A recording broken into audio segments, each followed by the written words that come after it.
कलेजा संभाल कर सुनो, दिल संभाल के सुनो इस वाक़े को। एक सहाबी हैं, जंग हो रही है, नमाज का वक्त हो जाता है। नमाज के वक्त ही में अबू दाऊद शरीफ की रिवायत है, एक तीर आता है और तीर आते ही उनकी पीठ में लगता है। और सोचो, तीर किसी की पीठ में लग जाए और नमाज के अंदर लग जाए। लगी, हाथ बंधे हुए हैं, तीर पीछे लगता है, खून बहने लगता है और टपकने लगता है। लेकिन इन्होंने कुरान पढ़ना बंद नहीं किया, पूरी नमाज पढ़ ली। जब सलाम फेरा, अस्सलामु अलैकुम वरहमतुल्लाह, अस्सलामु अलैकुम वरहमतुल्लाह, लोग उनके पास आए, साहब ये क्या किया तुमने? इतना खतरनाक तीर आधे से ज्यादा तुम्हारी पीठ में घुस गया, खून से पूरी चटाई भीग गई, तुम्हारा कपड़े लहूलुहान हो गए और तुम नमाज में मसरूफ हो।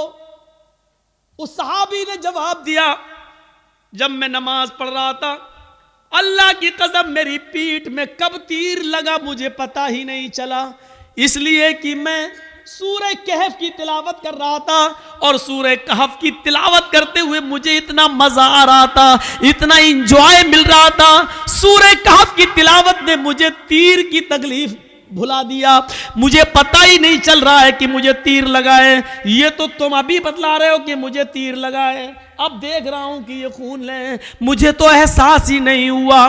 गौर कीजिए, कितना बड़ा खतरा था तीर का लगना, और उनको पता ही नहीं, क्योंकि वो नमाज की गोद में थे, नमाज की आगोश में थे। सोचो मेरे प्यारे साथियों, आज हमारी भी नमाजें हैं, हम पढ़ते हैं और एक छोटा सा मच्छर काट ले तो हम जल्दी से गाल मसलने लगते हैं, मच्छर मारने लगते हैं, इसलिए कि हमें कुरान की तिलावत में मजा ही नहीं आता है।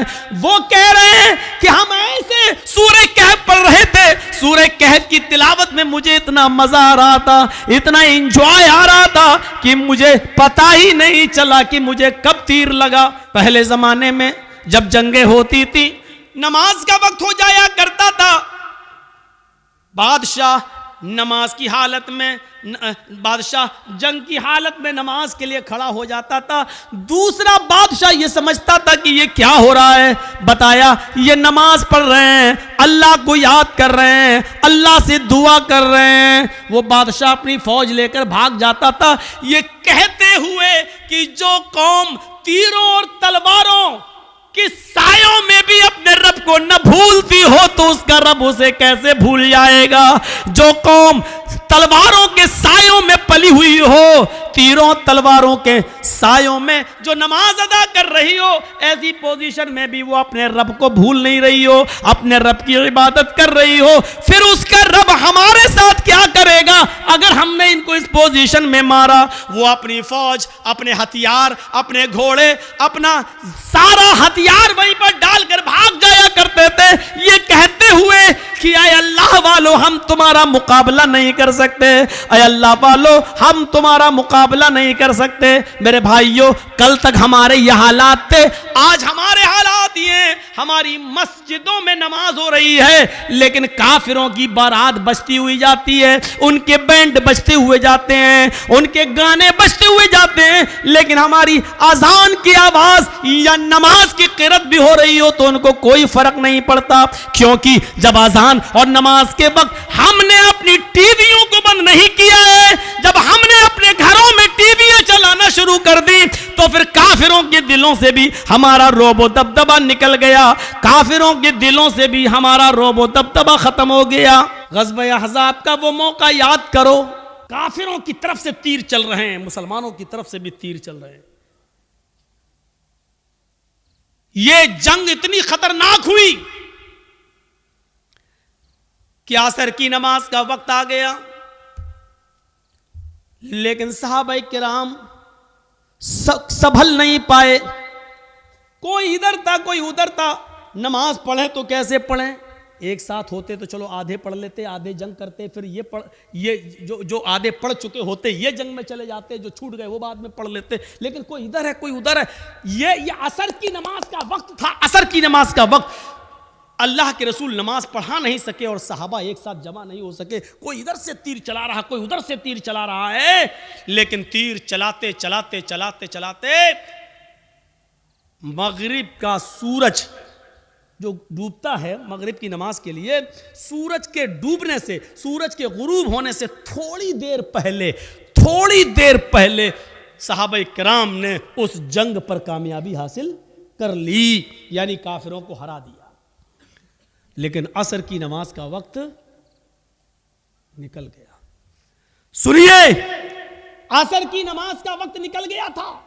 जल्दी से वहीं साहबा ने तयम्मुम किया और वजू बना, तयम्मुम पानी तो था नहीं, जल्दी से तयम्मुम किया और नमाज पढ़ना शुरू कर दी।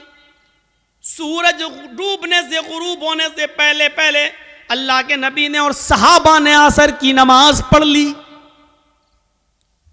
सिर्फ वक्त निकल गया। जो पढ़ना चाहिए था पौने, हम लोगों के यहाँ कितने बजे होती है असर? आपके यहाँ कितने बजे हो रही है असर? 2:45 पर? हाँ, कहीं 3:30 पे भी हो रही होगी। हम 3:15। आपकी मस्जिद में कितने बजे हो रही है? 3:15। अब 3:15 की जगह पर कोई आदमी 5:15 पे नमाज पढ़े तो वक्त निकल गया है ना उसका, असर का। मान लीजिए 5:30 पे सूरज डूब रहा है और 5:15 पे आदमी नमाज पढ़ रहा है, तो सूरज डूबने से पहले ही तो पढ़ रहा है वो। सूरज गुरूब होने वाला है। जल्दी से अल्लाह के रसूल ने और सहाबा ने तयम्मुम किया और नमाज पढ़ ली। और पढ़ने के बाद जो जुमले कहे वो सुनो, जो जुमले कहे उन काफिरों के लिए वो सुनो। मला अल्लाहु बुयूतहुम व कुबूरहुम नारा कमा हबसूना वशगलूना अनिस सलातिल वुस्ता। बुखारी शरीफ की हदीस के अल्फाज हैं। अल्लाह के नबी फरमाते हैं, इलाहुल आलमीन, जिन काफिरों की वजह से आज हमारी असर की नमाज का अव्वल वक्त निकल गया, आए अल्लाह, जिन काफिरों की वजह से आज मेरी असर की नमाज का असली वक्त निकल गया, वक्त पर हम नमाज नहीं पढ़ सके, सूरज डूबने से पहले आज हमने असर की नमाज पढ़ी, इसके जिम्मेदार ये काफिर हैं, ये जंग करने वाले, इनकी वजह से मेरी असर की नमाज का वक्त निकला है। मला अल्लाहु बुयूतहुम, आय अल्लाह इनके घरों को तू आग से भर दे, आय अल्लाह इनके घरों में आग लगा दे, आय अल्लाह इनके घरों में तू आग से भर दे। नमाज के वक्त अपने घरों में बैठने वालों, नबी अकरम की इस बद्दुआ पर जरा गौर करो। मला अल्लाहु बुयूतहुम, आय अल्लाह इनके घरों को तू आग से भर दे। मेरे नबी ने कभी किसी को बद्दुआ नहीं दी। मार खाया फिर भी माफ कर दिया। नबी की बेटी को जिसने पेट फाड़ा, हिबार इब्ने अस्वद ने तीर मारकर, नबी की बेटी ज़ैनब के पेट में हमल था, बच्चा था, तीर पेट में लगता है, बच्चा गिर जाता है। ज़ैनब मदीने पहुंचती हैं, होश में आती हैं तो उनको पता चलता है कि मेरे पेट का बच्चा गिर गया है, जाये हो गया है। इस सदमे को वो बर्दाश्त न कर सकी, इंतकाल कर गई। 10 साल के बाद जब हिबार इब्ने अस्वद सामने आया और मदीने में अल्लाह के नबी से माफी मांगने लगा कि मुझे माफ कर दो, मैं भी मुजरिम हूं और आपकी बेटी का कातिल हूं। 10 साल पहले आपकी बेटी के पेट में तीर मारा था, हमल गिर गया था। नबी अकरम की आंखों में आंसू आ गए, बेटी की याद आ गई, रोने लगे। लेकिन कहते हिबार, मेरी बेटी के कातिल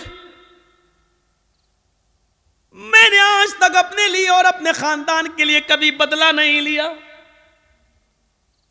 आज तूने माफी मांगी, जा, मैंने तुझे भी माफ कर दिया, जा जा जा हिबार, मेरी बेटी के कातिल, मैंने अपनी बेटी के कत्ल का खून माफ कर दिया। वो हमजा जो नबी का चचा और हिंदा ने पेट फाड़ा, नाक काटी, कान काटा, जबान काटी और इसी में धागा डालकर नाक कान जबान का हार बनाकर अपने गले में पहना। वो हिंदा जिसने हमजा का पेट फाड़ के कलेजा निकाला और चबाया, हिम्मत नहीं कर सकी उसको खाने की, थूक देती है। कटी हुई गर्दन, फटा हुआ पेट, निकला हुआ कलेजा, कटी हुई नाक, कटा हुआ कान, कटी हुई जबान।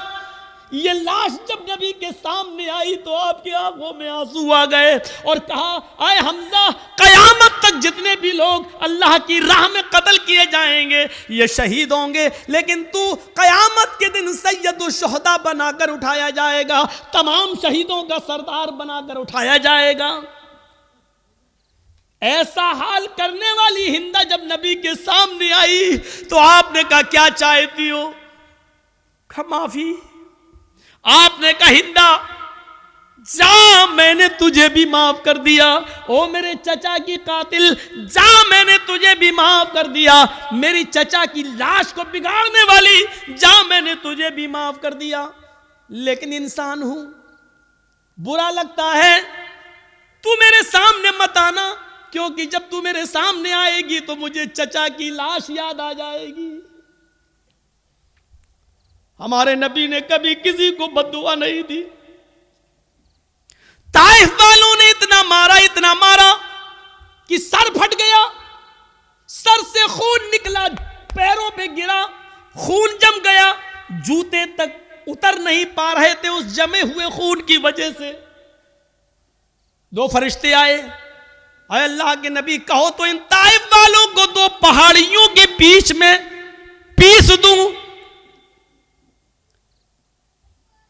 मैं जब गया था हज के उम्रे के लिए तो मेरे वहाँ बहुत प्रोग्राम कराए गए थे। जिद्दा में हुए, दम्माम में हुए और मक्के में हुए, मदीने में हुए। तो हमको ताइफ भी लोग लेकर गए और वो पहाड़ी हमको दिखाई थी लोगों ने वहाँ ताइफ के अंदर, जिस पहाड़ी पर चढ़कर काफिरों ने नबी अकरम को पत्थर मारे। वहाँ के लोग जो थे वो उन लोगों ने बताया कि मौलाना साहब ये वो जगह है, यहाँ नबी खड़े थे, ऊपर से काफिर पत्थर मार रहे थे। उस जगह को देखा है हमने अपनी आंखों से। काफी ऊंचाई पर से पत्थर मार रहे, जोर से पत्थर, ऊंचाई से पत्थर मारेंगे और वो नबी के सर पे लगेगा तो कितनी जोर से लगता होगा। फरिश्ते मौजूद, वो दोनों पहाड़ी जिसके बीच में ताइफ बसा हुआ है, अगर इस पहाड़ी को यहां से लाया जाए, उस पहाड़ी को यहां से लाया जाए, दोनों को मिलाया जाए तो इस पहाड़ी के बीच में जितने लोग रहते हैं कब पिस के सुरमा बन जाए कुछ नहीं कहा जा सकता। फरिश्तों ने कहा, आप कहिए तो इन ताइफ वालों को इस दोनों पहाड़ियों के बीच में लाकर पीस दें, इनको कुचल दें, इनको खत्म कर दें, इनको बर्बाद कर दें। तो अल्लाह के रसूल ने क्या कहा? नहीं। फरिश्तों ने दोबारा कहा तो अल्लाह के नबी ने फरमाया, अल्लाहुम्मा हद कौमी फइन्नहुम ला यअलमून। आए फरिश्तों, नहीं नहीं, इनको मारो नहीं, अल्लाह इनको हिदायत देगा और इंशाअल्लाह इनकी पुश्त से आने वाली नस्लें मुसलमान होंगी, इनकी नस्लें कलमा पढ़ने वाली होंगी, मुझे नबी मानने वाली होंगी। आय अल्लाह तू इनको हिदायत दे, ये मुझे जानती नहीं है कि मैं कौन हूं। आपने उस मौके पर भी बदला नहीं लिया। देख रहे हैं आप, बेटी के कातिल को माफ कर रहे हैं, बदला नहीं ले रहे हैं, हिंदा को माफ कर रहे हैं, इंतकाम नहीं ले रहे हैं। ताइफ में पत्थर खाने के बावजूद फरिश्ते पत्थरों का ताइफ वालों को पीसना चाहते हैं, लेकिन नबी इंतकाम नहीं ले रहे हैं। कह रहे हैं, अल्लाह तू इनको हिदायत दे।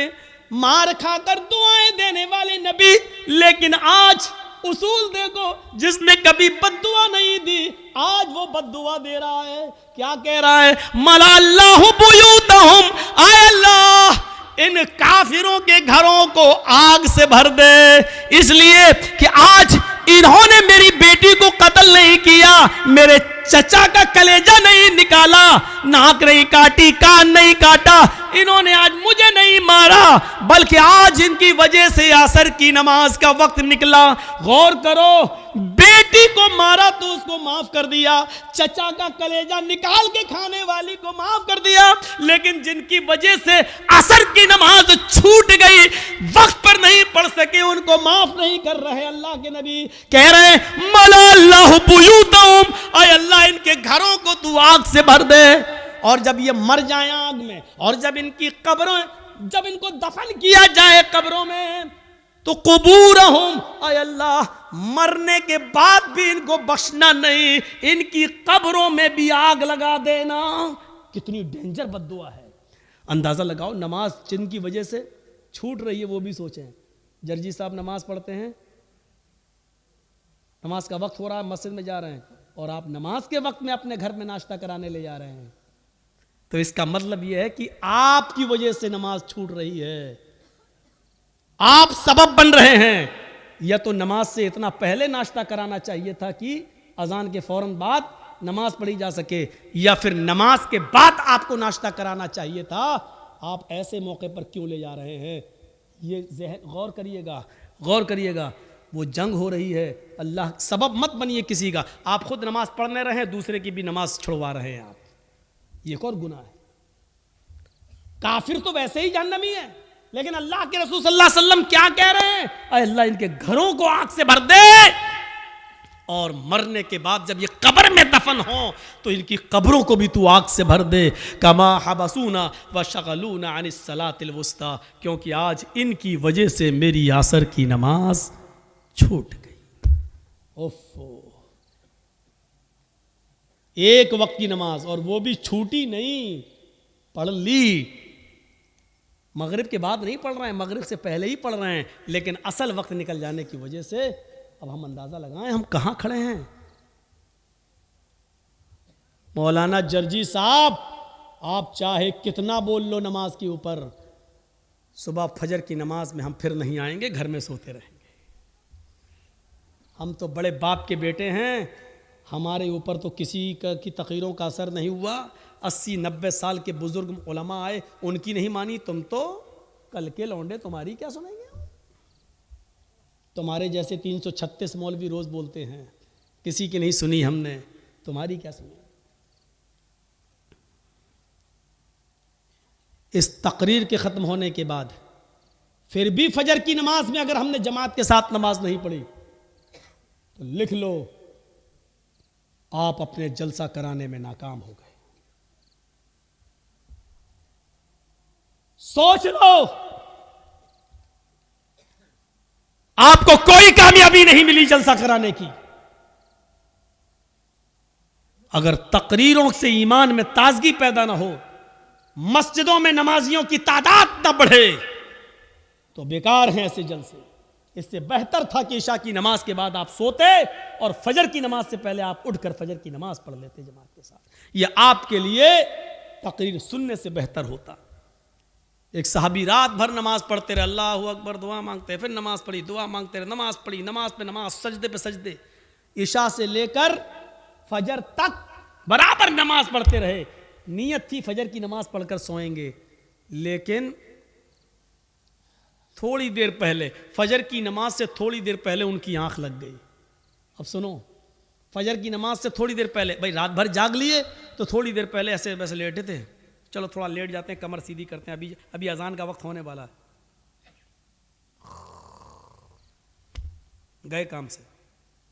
थोड़ी देर की बात आंख खुली, मस्जिद में नमाज हो रही है, जल्दी से वुजू बनाया, नमाज में शामिल हो गए। जमात तो मिल गई, दोनों रकातें मिल गईं, लेकिन फजर की नमाज से पहले जो 2 रकात सुन्नत पढ़ी जाती थी वो नहीं पढ़ पाए। सुन रहे हैं? गौर से सुनिए, वो नहीं पढ़ पाए। फजर की जमात नहीं छूटी थी, जमात मिल गई। भाई सो के उठे, जल्दी से वुजू बनाए, मस्जिद में चले गए, नमाज तो पढ़ ली, दोनों रकातें मिल गई, लेकिन सुन्नतें नहीं पढ़ पाए।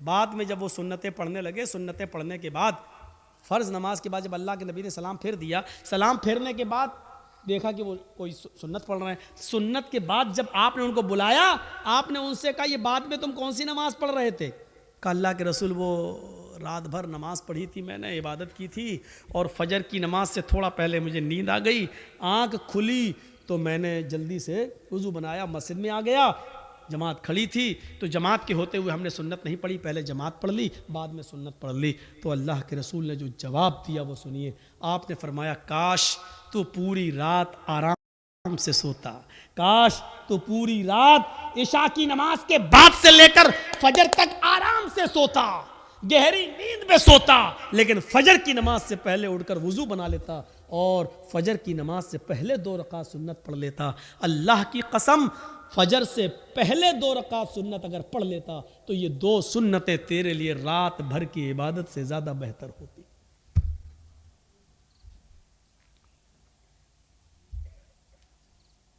फजर की नमाज से पहले 2 रकात सुन्नत तुम्हारी रात भर की इबादत से ज्यादा बेहतर होती।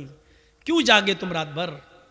यानी ऐसी इबादत से क्या फायदा कि जलसा सुनो 12 बजे तक, 1 बजे तक, और सोते सोते 2 बज जाए और फजर की नमाज में जब आप उठ ना सके और मस्जिद में ना जा सके तो ऐसे जलसों से क्या फायदा?